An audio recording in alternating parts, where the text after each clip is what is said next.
সুন্দর, মানুষ সুন্দর, আসমান সুন্দর, জমিন সুন্দর, সুন্দরী সুন্দরী পাল্লা। জানি না কত সুন্দর তুমি আল্লাহ। আসসালামু আলাইকুম রহমতুল্লাহি ওয়াবারাকাতুহু। প্রিয় ভাই বোনেরা, দীর্ঘ একটি সপ্তাহ পেরিয়ে আমরা আবারও আমাদের প্রিয় অনুষ্ঠান জীবন জিজ্ঞাসা নিয়ে আপনাদের সামনে হাজির হতে পেরেছি। এই জন্য মহামনিবের দরবারে মস্তক অবনত চিত্তে শুকরিয়া আদায় করছি, পড়ছি শুকরিয়ার মহান তসবিহ আলহামদুলিল্লাহ। আশা করছি আপনারা সবাই সুস্থ আছেন, সুন্দর আছেন এবং যথারীতি ঈমান চর্চায় রত আছেন। প্রিয় ভাই বোনেরা, দেরি না করে আমরা চলে যাচ্ছি আমাদের সম্মানিত শেখের কাছে এবং জেনে নিচ্ছি ওনার কুশলাদি। আজকে কিন্তু ওনারই কুশলাদি, কারণ গত পর্বে উনি আমার কুশলাদি আসলে জেনে ফেলার চেষ্টা করেছিলেন। আজকে যথারীতি আমরা সেই ট্রেকেই চলে যাচ্ছি যে শেখের কুশলাদি জানবো ইনশাআল্লাহ। ধন্যবাদ, জাযাকাল্লাহ খাইরান। আলহামদুলিল্লাহ রাব্বিল আলামিন।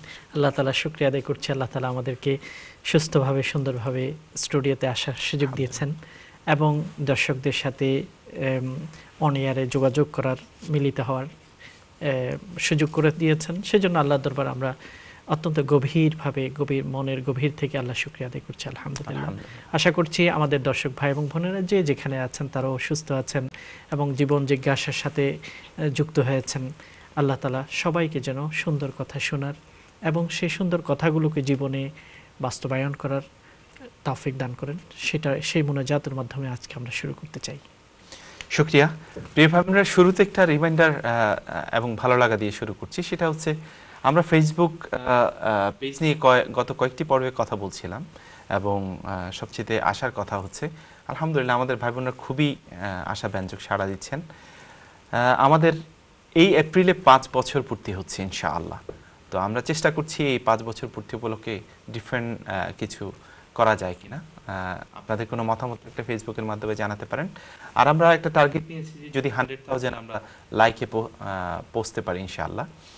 এর মাধ্যমে আমরা কি করছি, আমরা শুধুমাত্র ইসলামিক জ্ঞান গুলো আদান প্রদানের চেষ্টা করছি, নিজেদের আমলকে সমৃদ্ধ করার চেষ্টা করছি।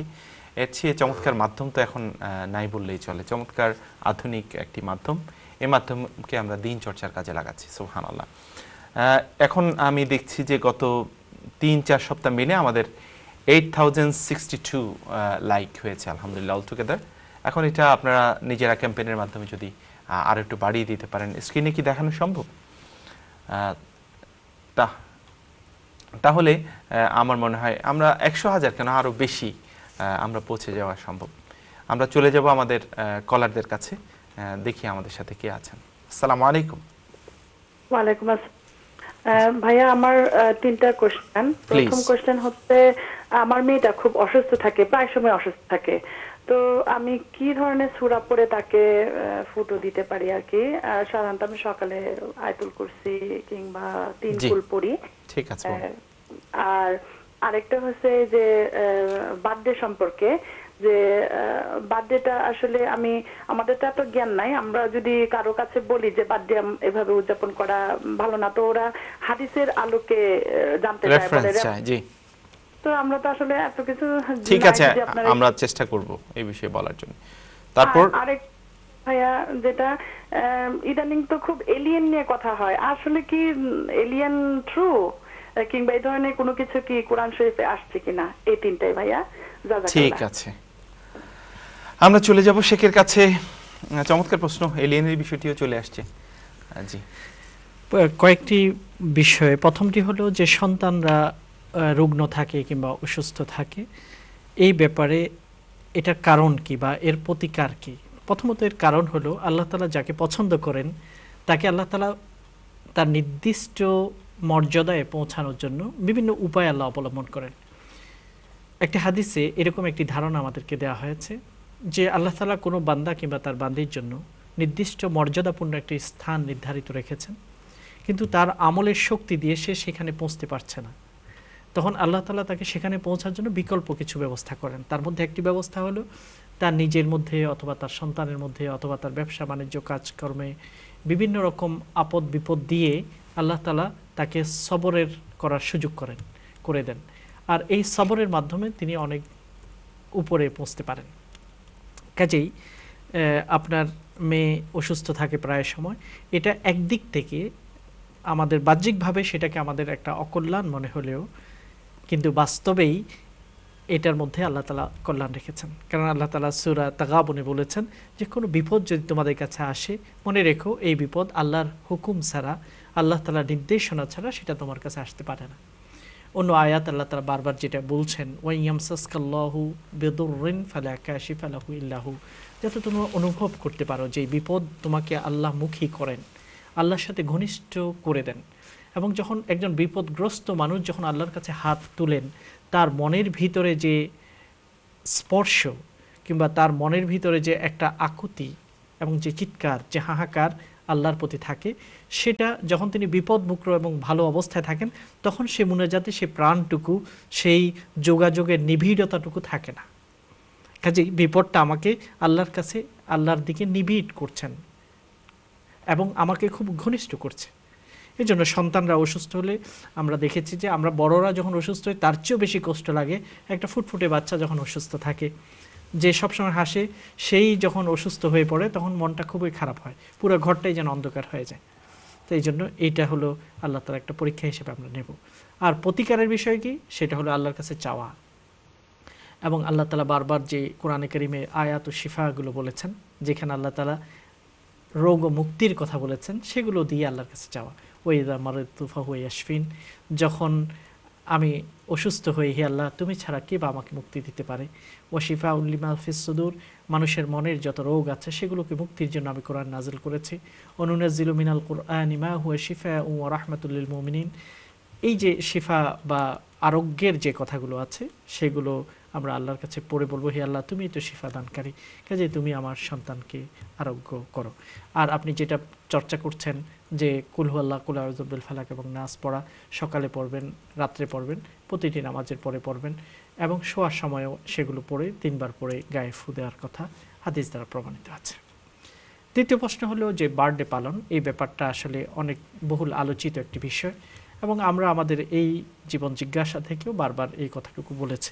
সংক্ষেপে বুলেট পয়েন্ট হলো এই, বার্থডে বা জন্মদিন পালন করা, এই সংস্কৃতিটুকু আধুনিক সময়ে বেশি করে সেটার পরিচর্চা হচ্ছে।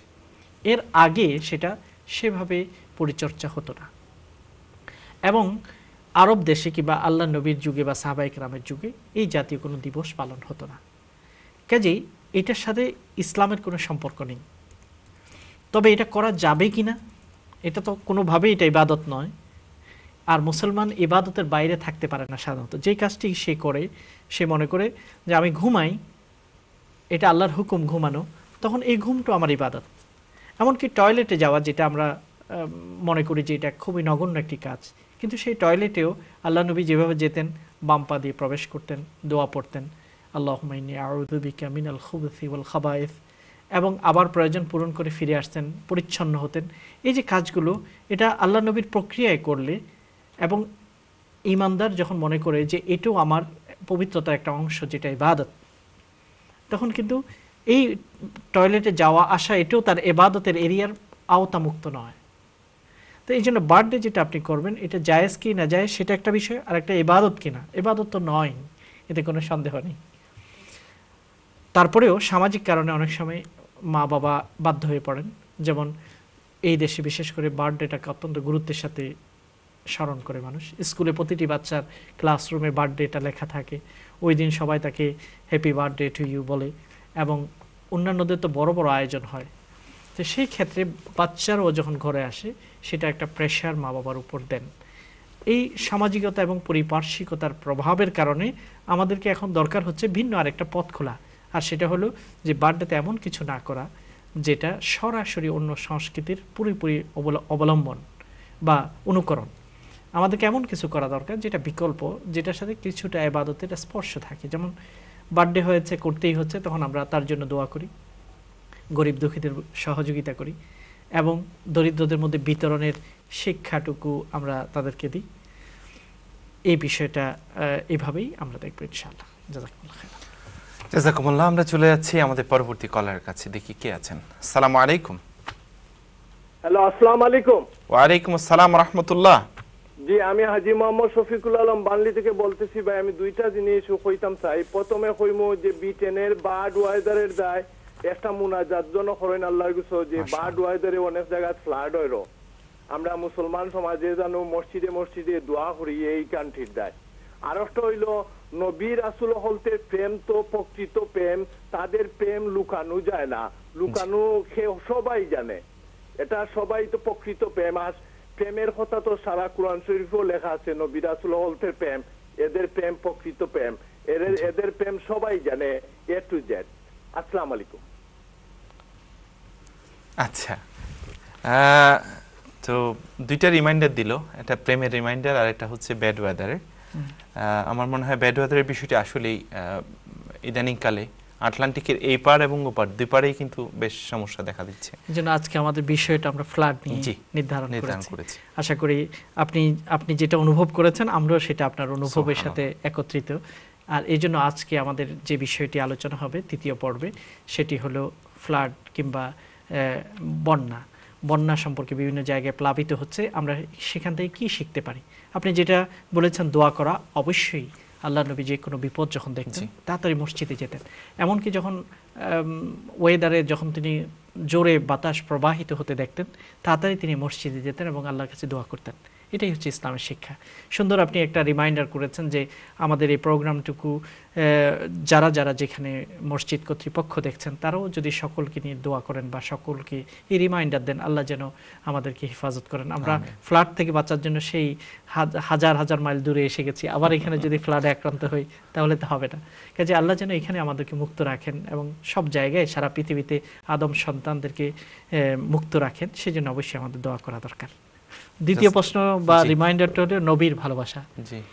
অবশ্যই, কারণ আমরা গত শুক্রবারে একটা ভালোবাসা দিবস ছিল, ভ্যালেন্টাইন্স ডে। সেদিন আমি খুতবাতে যে বিষয়টি বলেছি, ভালোবাসাটা হচ্ছে ইসলামের মূল শিক্ষা। নবী রাসূল তার উম্মাহকে ভালোবাসা দিয়ে পরিবর্তন করেছেন। মা তার সন্তানকে ভালোবাসা দেবে, আল্লাহ তার বান্দাকে ভালোবাসা দেবে। আল্লাহ বারবার বলেছেন আমি ভালোবাসি, ইন্নাল্লাহা ইউহিব্বুল মুত্তাকিন, ইন্নাল্লাহা ইউহিব্বুস সাবিরিন, ইন্নাল্লাহা ইউহিব্বুল মুহসিনিন। এই যে আল্লাহ বলেছেন আমি ভালোবাসি, কাকে ভালোবাসেন সেটাও তিনি বলেছেন। কোরআনে কারীমে কাকে আল্লাহ ভালোবাসেন তাদের এরকম আপনি যদি খুঁজে বের করেন প্রায় 17টি কোয়ালিটি আপনি খুঁজে বের করতে পারবেন, যে কোয়ালিটিগুলোকে, যে গুণগুলো কোনো মানুষের কাছে থাকলে আল্লাহ তাদেরকে ভালোবাসেন। হ্যাঁ, এই আমাদের ভালোবাসাটা যেন নোংরামিতে না থাকে, আমাদের ভালোবাসাটা যেন শারীরিক পর্যায়ে না যায়, আমাদের ভালোবাসাটা যেন ক্ষণস্থায়ী কাজের জন্য শুধু ব্যবহৃত না হয়, বরং স্থায়িত্বের সাথে ব্যবহার হয়। সেটা হলো প্রথমত আল্লাহর ভালোবাসা এবং আল্লাহ প্রেরিত সকল নবী রাসূল, বিশেষত আমাদের জন্য যে সর্বশেষ নবী মুহাম্মদুর রাসূলুল্লাহ সাল্লাল্লাহু আলাইহি ওয়াসাল্লামকে প্রেরণ করেছেন, তার প্রতি গভীর ভালোবাসা আমাদের আচরণের মাধ্যমে প্রকাশ করা যে আমি তাকে ভালোবাসি। আর সেই ভালোবাসাই আমাদেরকে মুক্তি দিতে পারবে। এই ব্যাপারে শুধু একটা হাদিস আমি উল্লেখ করতে চাই। একজন সাহাবী এসে বলল, ইয়া রাসূলুল্লাহ মাতা সাআ, কিয়ামত কখন হবে? তা আল্লাহর নবী তার মনটাকে একটু ডাইভার্ট করার জন্য উল্টো তাকে প্রশ্ন করলেন, মাযা আ'দাত্তা লাহা, কিয়ামত কখন হবে এটা জানার জন্য তুমি এত অস্থির কেন? তুমি বলো সেটার প্রস্তুতি তোমার কতটুকু হয়েছে। অর্থাৎ কিয়ামত কখন হবে সেটা মুখ্য বিষয় না, সেটা জানা দরকার নেই, কিন্তু তোমার প্রস্তুতি কি সেই ব্যাপারে তোমার মনোযোগ দেওয়া দরকার। লোকটিও খুব বুদ্ধিমান ছিল, সে বলল যে আমার কোনো প্রস্তুতি নেই, শুধু একটা প্রস্তুতি যে আমি আল্লাহ এবং তার রাসূলকে ভালোবাসি। তখন আল্লাহ নবী বলছেন, আনতা মা মান আহবাবতা, তুমি যাকে ভালোবাসো তারই সাথে তোমাকে কিয়ামতে তোলা হবে এবং তারই সাথে তুমি থাকতে পারবে। কাজে অবশ্যই নবীর ভালোবাসা যদি আমাদের থাকে এবং পিওর, পবিত্র, পরিচ্ছন্ন, শুধু দাবির মুখের নয় কাজের মাধ্যমে প্রমাণিত ভালোবাসা যদি আমরা অন্তরে ধারণ করি, অবশ্যই তার সাথে আমাদের জান্নাত হবে। জাযাকুমুল্লাহ। চমৎকার একটি হাদিসের রিমাইন্ডারের মাধ্যমে আমরা চলে যাচ্ছি একটি ছোট্ট বিজ্ঞাপন বিরতিতে। ফিরে আসবো ইনশাআল্লাহ দ্বিতীয় সেগমেন্টকে সাথে করে। আশা করছি তখন আপনাদেরকে সাথে পাচ্ছি। আসসালামু আলাইকুম ওয়া রাহমাতুল্লাহি ওয়া বারাকাতুহু।